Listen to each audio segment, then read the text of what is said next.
Ninjago is one of the most historic franchises LEGO has to offer, with a legacy that has lasted over 12 years and counting, but it definitely has its fair share of forgettable sets. Let's be honest, we've all been there. Sometimes you're just cleaning your room and you find a set you kind of forgot you had. So, for today's video, I want to go back and take a look at some of the most forgettable Ninjago sets LEGO has released. Starting off at number 5, with a recent set. I can't be the only one that forgot Journey to the Skull Dungeons was a thing. This really was just a piece of terrain with a cage attached to it. Arguably, it offered some really cool figs, which is a fact, but it tried to be an expansion to the whole board game aesthetic Master of the Mountain was going for, but in hindsight, I don't really think it was necessary. Personally, I just really think it's a forgettable set. Now, at number 4, does anyone remember the spinner arenas? Because I have the Serpentine one, and oh boy, this set sucked. Not only was it overpriced, but as someone who actually played with spinners when I was a child, playing with this thing was not fun. The spinner battles were so short, by the time you could use the traps, the battle had already ended. It was a cool concept, but it wasn't fun, and I'm sure most Ninjago fans already forgot these were a thing. Now, at number 3, I have a question.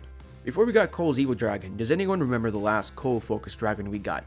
Because I sure didn't. Yeah, I'm talking about Cole's Dragon from Skybound, and this thing was not terrible. It was a nice little postable dragon, but it definitely was forgettable. It feels like a polybag you build but never do anything with.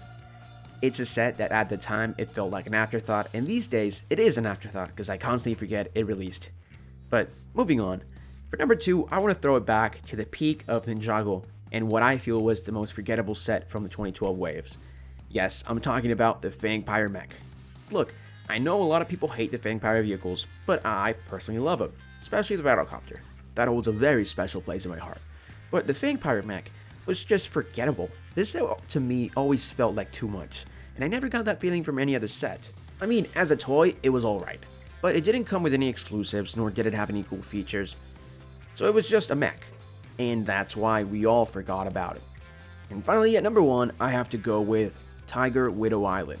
Question, how many of you guys still watching the video remember this set? Because I have this set, I see it every single day, yet I still constantly forget about its existence.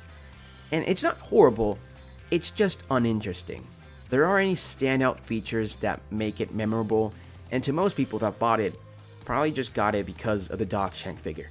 I doubt this is anyone's favorite set, and I bet most people already forgot it existed, but hey, that's just my brick opinion. Now it's your turn. Tell me in the comments down below, what is an Ninjago set you forgot existed?